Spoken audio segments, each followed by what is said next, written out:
economía de los peruanos. Muy buenos días, doctor Flores. Muchísimas gracias por estar con nosotros el día de hoy, a estas horas de la mañana, aquí en Contigo la Noticia. ¿Qué tal, Stephanie? Ante todo, muchas gracias por esta invitación, aquí para poder ayudarte en todo lo que tú desees, ¿no? Bien, sí. Bueno, en estos momentos queremos hablar acerca del tema, pues, que primero empezando por el tema del aumento de pasaje en, bueno, lo que vendría a ser los corredores, ¿no? En este caso, la Asociación de Concesionarios de Transportes Urbanos, ACTU, anunció que desde el día de hoy se incrementará el costo de los pasajes en los buses del corredor rojo, azul y morado. Quiero que me pongan las imágenes ahí, por favor, para poder... Exacto, ahí estamos viendo justamente en pantalla el tema de las nuevas tarifas que se están incrementando. Ahí estamos viendo, por ejemplo, el Aquisito No Más, que es algo que le llaman, el pasaje general, de 51 sol, de 90 a un sol 80. Hay un incremento, pues, considerable, por así llamarlo. Se dice que, o la explicación que nos dan, es que es en base, esto se da a partir de la alza de combustible y el transporte ilegal que afecta a estas unidades. Económicamente, vamos a hablar desde ese aspecto. ¿Esto va a favorecer en algo a ya pues la alicaída, por así llamarlo, economía de las familias peruanas? Mira, ante todo, es una problemática que se viene dando ya desde varios meses atrás, sobre todo el incremento de la inflación, ¿no? Si lo vemos de manera anualizada, solamente en el sector transporte, en abril del año pasado, la inflación estaba en 0.9%. Un año después, es decir, en abril del 2022, tenemos 5.5%, por lo tanto tú verás una diferencia de 4.6% de incremento anual, ¿no?, de la inflación en relación justamente a lo que es transporte público, local y urbano. Y esto es muy preocupante porque si nosotros hacemos un análisis en cuanto a la inflación ya general, esta inflación ha ido aumentando cada mes, en abril 7.96 y en marzo 6.82, por lo cual arrastra todos los sectores de la economía, indudablemente arrastra este sector transporte, que es muy importante. Por eso, de alguna manera, si es que no se suben los precios de transporte, va a haber muchos problemas en términos económicos, financieros, principalmente de estas empresas de transporte, ¿ok? Ahora, ¿qué se puede hacer? Lo que se puede hacer es justamente la táctica que están haciendo, en este caso de poner por distancia un precio específico y no cobrar la totalidad del precio que solía hacerse, ¿no?, desde el día hasta el día de ayer. Esto es válido, esto es de alguna manera ayuda al bolsillo de la familia, de las personas que diariamente usan estos servicios.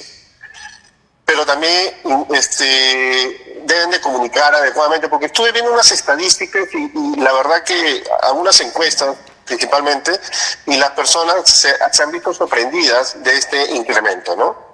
Y al verse sorprendidas, la molestia está justamente en que su capacidad de consumo disminuye, ¿no? Disminuye cada vez más.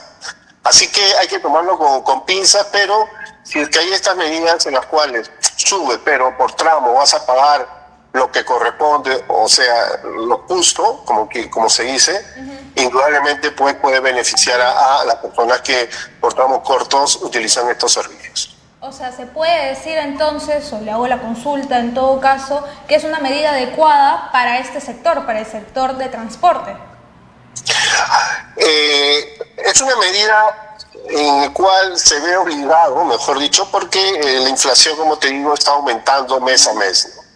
Y eso es lo preocupante. Y este aumento de la inflación se debe a muchos factores que conocemos, tanto internamente como factores externos también, ¿no?, que influyen en este proceso inflacionario, que es una crisis mundial, ¿no?, que no solamente es una crisis en nuestro país, pero las medidas que nosotros tomemos, o que el país tome, en cuanto a lo que ocurre dentro de nuestro contexto geográfico, es necesario realizarlo para que de alguna manera se amengüe este factor inflacionario que estamos viviendo, ¿no? Este fenómeno.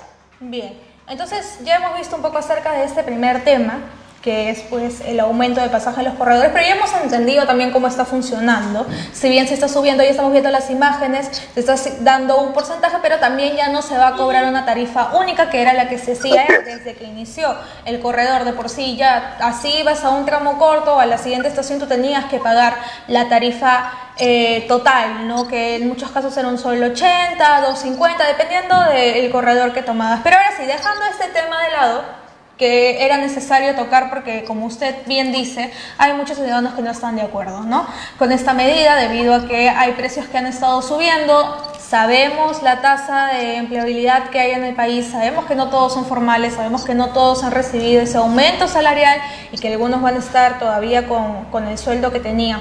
Hablando de este tema, nosotros tuvimos hace unos días a Román Miu, quien es pues el vocero de las pymes, que nos hablaba acerca de que la exoneración del IGB no había ayudado a todos los rubros de las pymes, y en este caso estamos hablando específicamente del pan, que no ha bajado nada por el tema de que es un ámbito un poco más informal. Ahora, yo quería hacerle la consulta con respecto a este tema, ¿no?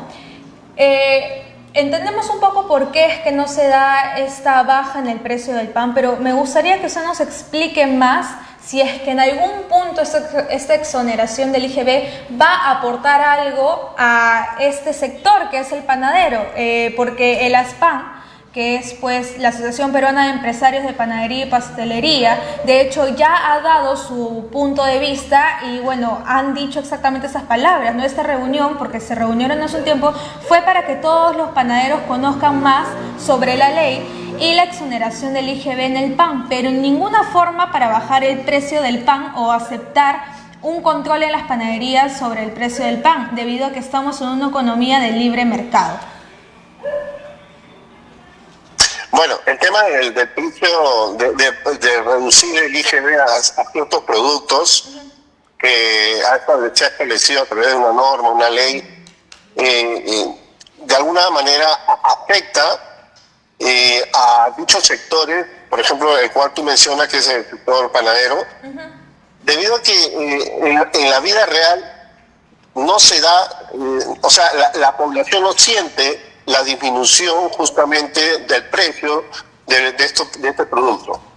Y esto se debe a que hay otros productos que son insumos para hacer un pan que no ha bajado el IGB y que de alguna manera pues este sector tiene que pagar. O sea, los panaderos tienen que pagar a otros, desembolsar el IGB a otros insumos cuyo IGB no ha sido detallado justamente en esta ley. Por lo tanto, se ven casi obligados a no disminuir el precio del pan. ¿Me entiendes? Entonces, y eso sucede también con otro tipo de productos cuyos liberación del IGB se ha dado. Entonces no es una solución, digamos, sana, es una solución tal vez cortoplacista, populista, sino que de alguna manera debe haber otro tipo de salida, ¿no?, por parte del Estado, por parte del gobierno central, para que algunos productos sean más accesibles justamente a la canasta básica, ¿no? Es decir, no estén subiendo de precio constantemente. Pero si estamos dentro de una economía neoliberal, porque es la verdad, medida que nosotros tomemos de represión de precios, no se va a dar. Es más, va a tener problemas.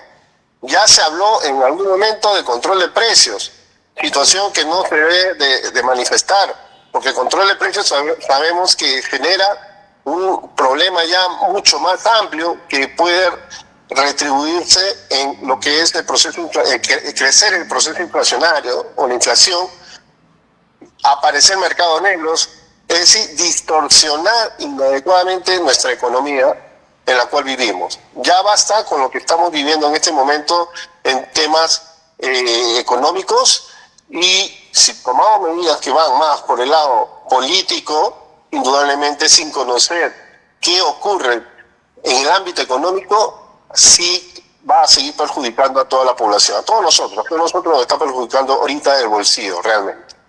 Exacto, de hecho nosotros hemos estado hablando mucho de este tema y coincidentemente los tres especialistas que hemos tenido con nosotros nos hablan acerca de eso, de que parece que se están tomando las decisiones a ojos cerrados y no se está viendo realmente el problema que va a ocasionar a larga, porque como usted dice son medidas muy bonitas, ¿no? ¿Cómo no se va a alegrar si le dicen que van a subir el sueldo mínimo? ¿Cómo uno no se va a alegrar si dicen va a haber exoneración del IGB? Pero realmente vemos que está dañando mucho a la economía peruana. Ahora, sumémosle también que bueno, se ha indicado que el dictamen aprobado para permitir a los afiliados de las AFP el retiro de 4U, esto vendría a ser más o menos 18.400 de sus cuentas previsionales. ¿En qué va a ayudar esto realmente? A ver, el tema de las AFP, acá hay dos importantes situaciones que se han presentado en los últimos 15 días. Por un lado, lo que tú mencionas, el tema de retiro de las AFP, sí, cuya consecuencia ya aprobándose la ley de alguna manera ha traído cierta inestabilidad en el mercado. Es decir, para entender claramente, entre el jueves y el viernes de la semana pasada cayó la bolsa de valores en menos 6%, por ejemplo. ¿Ok? Por otro lado, sí es cierto que puede generar algún tipo de inflación, porque está dentro del contexto de lo que llamamos mercado secundario, emisión de monedas en el mercado secundario que hacen los bancos, instituciones financieras privadas. Entonces tienen que hacer retiros, sacar dinero para introducirlo en la economía, en este caso a través pues de las personas que hagan su retiro. Pero también hay otro tema importante, que lamentablemente hay ahorita una política de despido a nivel de muchas organizaciones producto de esta distorsión del mercado que tenemos y que hace necesario a un sector de trabajadores que fueron formales el retiro de esta AFP, de estas 4 unidades impositivas que son alrededor de 18.000 soles. Sin embargo, ya cabe a cada individuo, cada persona, el buen uso de esos 18.000 soles. ¿Por qué? Porque se está retirando parte de su futuro, parte de lo que uno tiene para vivir tranquilamente en la vejez. ¿De acuerdo? Entonces, ¿qué es lo que podría hacer una persona?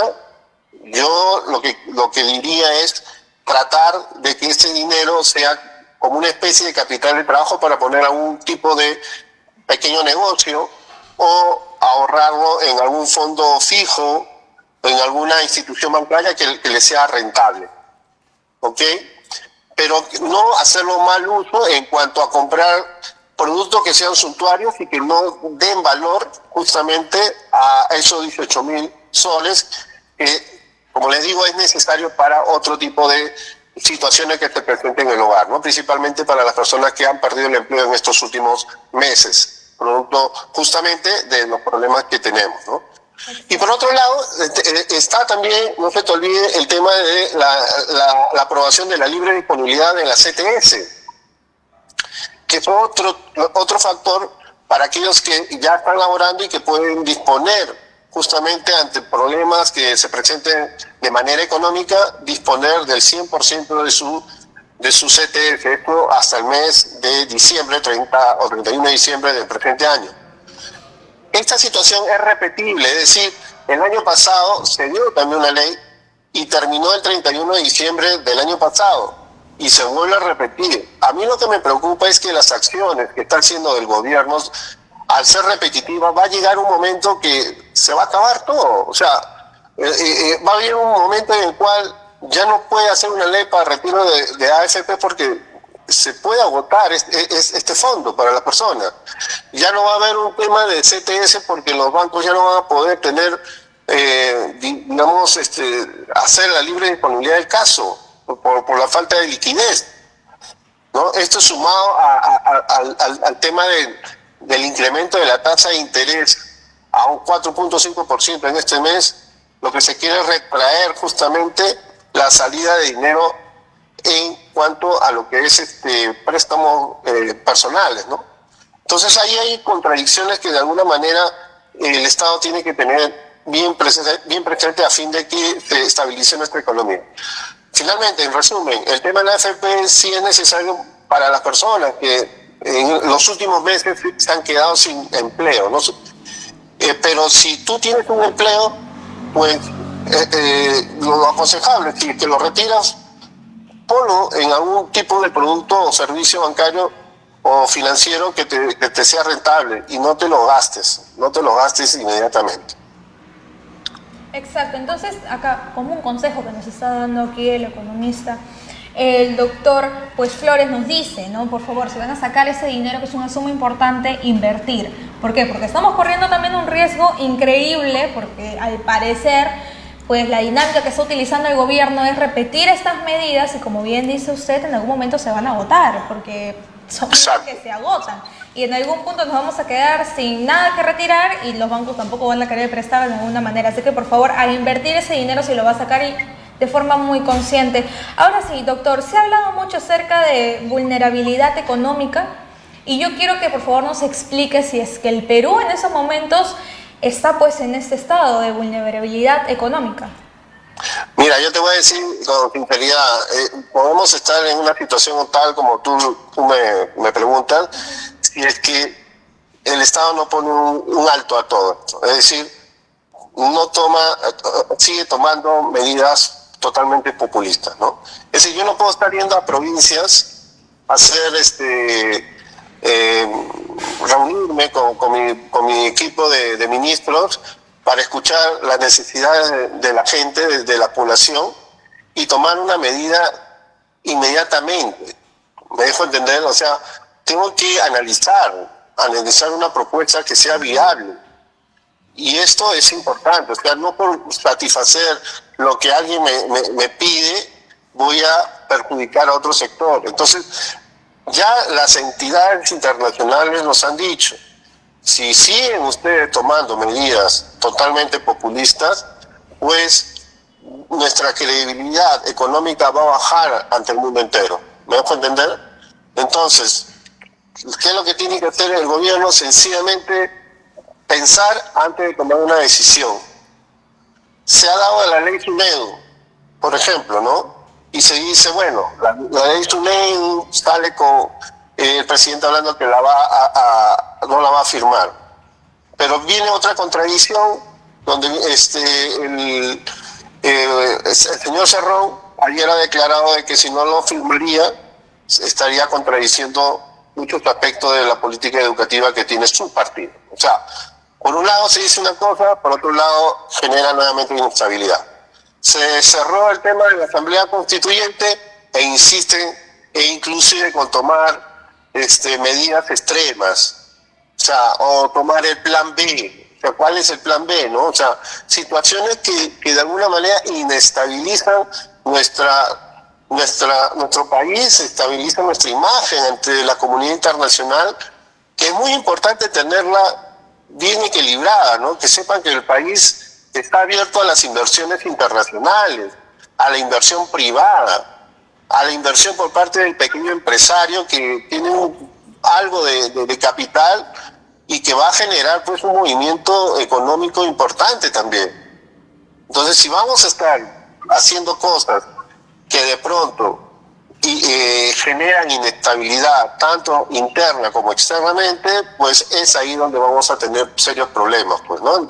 Y es ahí donde los bancos internacionales, agencias internacionales, entre otros, nos van a decir, pues, Perú es un país inestable, por tanto, nuestra categorización puede disminuir, ¿no? En corto o mediano plazo. Claro, es que es el diálogo lamentablemente que hemos venido escuchando desde la campaña de Pedro Castillo, ¿no? Hablar por el pueblo, hacer soluciones rápidas por el pueblo, pero al final esas soluciones terminan perjudicando a la larga. Y eso se refleja en las encuestas. De hecho, hace mucho tiempo, su mismo pueblo, de Chota, en Cajamarca, salió a pedirle que por favor trabajara bien, porque la pobreza la estamos viendo, como bien es y de público conocimiento, la opinión de todos los peruanos, ¿no? Los pobres están haciendo más pobres y solamente algunos pobres están haciendo más ricos. Pero mira, te doy una estadística. Exacto. Mira, de lo que tú hablas sobre el tema de la pobreza. Ajá. Ya, mira, en el 2019, por ejemplo, nuestro nivel de pobreza era de 20.2%, ¿ya? A raíz de la confinación y todo el tema de la pandemia, en el 2020 aumentó a 30.1%. Wow. El año pasado aumentó pero todavía no llega a los niveles que teníamos en el 2020, es decir, el 2021 aumentó a 20 puntos, o mejor dicho, bajó el nivel de pobreza a 20.9. O sea, todavía no superamos, o sea, todavía falta, de alguna manera, que los niveles de pobreza disminuyan. Entonces, si vamos a estar dando medidas, no vamos a estar a la deriva, no tenemos una visión clara de lo que es Perú como economía, entonces, indudablemente puede haber todo este problema que se generaliza en todos los segmentos de mercado, en todos los niveles socioeconómicos, en general. Yo creo, y te lo digo así, estamos en la gran oportunidad de ser uno de los primeros países de la cuenca del Pacífico, por lo menos de Latinoamérica, en ser líderes, ¿ok? En economía, en producción, una serie de cosas. Chile ahorita se ha retraído su economía producto justamente de la Asamblea Constituyente que están haciendo. No se pone de acuerdo muchos sectores, ¿no? Pero se está imponiendo muchas leyes, lo cual las inversiones en Chile han disminuido. Eso lo podemos ver en las estadísticas, ¿no? De dichas entidades que hay en ese país. Entonces, tenemos la gran oportunidad de crecer. ¿Y por qué no hacemos algo por crecer? Eso es lo que me llama seriamente la atención. ¿Por qué las autoridades no lo hacen? ¿Por qué le echan la culpa a una constitución? O sea, a un marco legal que no te va a cambiar la vida de un día para otro. ¿Me entiendes? Entonces, se puede cambiar todo lo que quiera de la Constitución, pero no dejemos de lado la parte económica, que es una parte que es importantísima para el buen funcionamiento del bolsillo de la familia, de los ingresos, del consumo, de la inversión, del gasto, etcétera. No dejemos de lado ese aspecto. Exacto. Estabilicemos nuestro país en lo político, estabilicemos en lo económico, que es fundamental, y estabilicémoslo también por el lado de los marcos legales que se dan, ¿no? para las inversiones. Doctor Flores, última consulta que le quiero hacer y le pido que por favor pueda hacer algo breve, que podamos hacerlo rápido porque ya acá me están pidiendo que cortemos, pero no me quiero ir sin antes preguntarle esto. Quiero que me hable acerca pues de qué le parece el trabajo que está haciendo el ministro de Economía y qué puede pasar, qué nos espera si es que se siguen dando estas medidas económicas a ojos cerrados. Bueno, siempre lo he dicho, un ministro de Economía es el primer responsable y el primer crítico ante cualquier política que influya sobre la economía de un país.